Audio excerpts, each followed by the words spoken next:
Chettinad Cement, 63 years of excellence. Your perfect concrete choice. மியான்மரில் கடும் சேதம் கடும் பாதிப்பு அதுக்கு பக்கத்தில் இருக்கக்கூடிய பல இடங்களில் குறிப்பாக பல நாடுகளில் இதனுடைய சேதம் இருக்கிறது. ஒருபுறம் நம்ம காட்சிகளில் பார்க்குறோம். இப்போது எங்கே நிலநடுக்கம் ஏற்பட்டிருக்கிறது அப்படின்றத வந்திருக்கக்கூடிய தகவலுடைய அடிப்படையை நம்ம பார்க்கலாம். மியான்மரில் இந்த நிலநடுக்கத்துடைய அளவு 7.7 பதிவாகி இருக்கிறது. ஏன்னா எமர்ஜென்சி அப்படின்ற இந்த குறியீட்டில் இதை காட்டியிருக்காங்க. 7.7 அப்படின்றது நமக்கு குஜராத்தில் 2001 பெரிய நிலநடுக்கத்தை பார்த்துருப்பீங்க. சமீபத்திய காலத்தில் இந்தியாவில் ஏற்பட்ட பெரிய நிலநடுக்கம் அதுதான். அதை விட ஒரு புள்ளி அதிகமானது, அதாவது 0.1 அப்படின்ற அளவு அதிகமானது. அப்போ சேதம் மிக கடுமையாக இருக்கும். இப்போவே 1000 பேருக்கு மேலே ஹாஸ்பிட்டலை நோக்கி படையெடுக்க தொடங்கி இருக்கிறாங்க. சரி, மியான்மர் நாட்டில் ஏற்பட்டிருக்கக்கூடிய இந்த நிலநடுக்கத்தை பார்க்குறீங்க. இது மட்டும் காரணம் இல்லை. இதே போல் அதாவது மியான்மரில் 6.4 அப்படின்ற அளவில் முதல்ல ஏற்பட்டிருக்கிறது. 20 கிலோமீட்டர் அப்படின்ற அளவில் ஏற்பட்டிருக்கிறது. அதே போல் காலையிலே ஒரு எர்த்குவேக் இருந்திருக்கிறது. எங்கே அப்படின்னா போர்ட் வில்லா அப்படின்ற பகுதியில் 6:50 அப்படின்ற அளவில் இருந்திருக்கிறது. அதே போல் பார்த்தீங்கன்னா காலையில் 6:04 ஒன்று இருந்திருக்கிறது. நேற்றைய தினம் ஒரு இடத்துல இருந்திருக்கிறது. நேற்று 2 இடங்களில் இருந்திருக்கிறது. 25ஆம் தேதி நியூசிலாந்தில் இருக்கிறது. ஸோ இது எல்லாம் பார்த்தீங்கன்னா தொடர்ச்சியாக நம்ம சின்னதாக பார்த்துட்டு இருக்கோம். அதனுடைய பெரிய விளைவு தான் இன்னைக்கு 7.7 மாறி இருக்கிறது. சரி, இப்போது ஏன் நிலநடுக்கம் ஏற்பட்டிருக்கிறது அப்படின்னா, நிலநடுக்கத்திற்கான அடிப்படை காரணம் அப்படின்றது நம்முடைய நிலம். இந்த நிலப்பகுதிக்கு அடியில் நிறைய பிளேட்ஸ் இருக்குது. எப்படி ஒரு கேக் பண்ணுறோம் அப்படின்னா அது கீழே ஒரு பேஸ் வைப்போம் இல்லையா, அது மாதிரி இந்த நிலப்பகுதிகள்லாம் ஒரு பேஸ் மேலே இருக்குது. அந்த பேஸ் மேலே, அதாவது அந்த பேஸ்கள் தான் நகரும். அதுக்கு மேலே இருக்கக்கூடிய மண்ணும் அதோடு சேர்ந்து, அதாவது தரையும் சேர்ந்து நகரும்.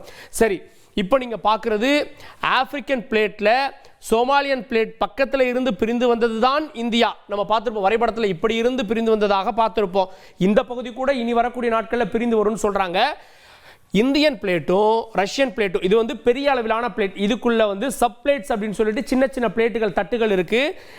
இவ்வாறு இங்கிருந்து சோமாலியன் பிளேட்லேருந்து இப்படியே மோதி உருவானது தான் இமயமலை தொடர். இமயமலை தொடர் மோதி இங்கே உருவாகிறது. இதுக்கு பக்கத்தில் இருக்கக்கூடிய பகுதிகளில் தான் இப்போ நிலநடுக்கம் ஏற்பட்டிருக்கிறது. எங்கே அப்படின்னா ரஷ்யன் பிளேட் அப்படின்னு சொல்லக்கூடிய இந்த பிளேட்டினுடைய எண்டில் இந்தியன் பிளேட்டினுடைய, அதாவது ஹிமாலயன் அந்த ரீஜன், அதுக்கு பக்கத்தில் இது ஏற்பட்டிருக்கிறது. ஸோ இங்கே இருக்கக்கூடிய பிளேட்டும் இங்கே இருக்கக்கூடிய பிளேட்டும் அழுத்தி அதன் மூலமாக இந்த நிலநடுக்கம் ஏற்பட்டிருக்கிறது. எத்தனை கிலோமீட்டர் ஆழத்தில் எந்த அளவில் அப்படின்றதெல்லாம் இன்னும் விஞ்ஞானிகள் கணிச்சுட்டு இருப்பாங்க. ஸோ இது ஒரே நேரத்தில் ஏற்பட்டதில்லை. சின்ன சின்ன எர்த்குவேக்கெல்லாம் அதனுடைய அறிகுறிகள். ஆனால் இப்போ ஏற்பட்டிருக்கக்கூடியது பெரிய அளவிலானது. நம்முடைய திரு ஹரிகரன் அவர்கள் சொன்ன மாதிரி இப்போ ஏற்பட்டிருக்கக்கூடிய நிலநடுக்கத்துக்கு அடுத்து 5 முறை உணரப்பட்டிருக்கு அப்படின்றாங்க. இதனுடைய எதிர் விளைவுகள் அடுத்தடுத்த நாட்களில் மற்ற பகுதிகளில் இருக்குன்னு சொல்கிறாங்க. அதாவது இன்னைக்கு 7.7, அதனால அடியில் மோதி இருந்தது அப்படின்னா இதை ஈக்குவல் பண்ணுறது மாதிரி இதனுடைய எதிர் விளைவுகள் அடுத்தடுத்த நாட்களில் இருக்கும் அப்படின்ற விஷயங்களையும் குறிப்பிடுறாங்க. இதனால ஒட்டுமொத்தமாக இந்த பகுதிகளில் பெரும் பாதிப்பு இருக்கிறது. ஒரே ஒரு ஆறுதலான விஷயம் என்ன சொல்லலாம் அப்படின்னா, இப்போதைக்கு இது மியான்மருடைய, பாருங்க இந்த மேப்பில் பாருங்க, மியான்மருடைய நடுப்பகுதியில் ஏற்பட்டிருக்கதா சொல்கிறாங்க. கடல் பகுதியில் சுமத்ரா தீவில் ஏற்பட்ட நிலநடுக்கம் தான் நமக்கு பெரிய அளவிலான சுனாமியை கொடுத்தது. இந்தியா சுனாமியில் அவ்வளவு பெரிய பாதிப்பை பார்த்ததில்ல. கடல்ல குறிப்பாக பே ஆஃப் பெங்கால் எல்லாம் வந்திருந்தா ரொம்ப கஷ்டமா இருந்திருக்கும். ஆனாலும் எர்த்குவேக் இங்கே விடப்பட்டிருக்கிறதால எமர்ஜென்சி பிறப்பிக்கப்பட்டிருக்கிறது. சுனாமி அலர்ட் அப்படின்றது இப்போ வரைக்கும் வரல. ஒருவேளை இங்கே ஏற்பட்டிருந்தாலோ இந்த வங்கக்கடல் பகுதி முழுவதுமே சுனாமிக்கான எச்சரிக்கை விடுக்கப்பட்டிருக்கும். இப்போது வரை விடுக்கப்படவில்லை. அடுத்து வரக்கூடிய நாட்கள் ரொம்ப கவனமாக பார்த்துட்டு இருக்காங்க.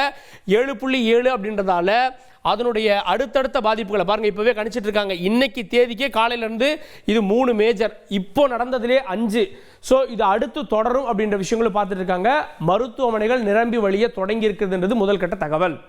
Chettinad Cement, 63 years of excellence. Your perfect concrete choice.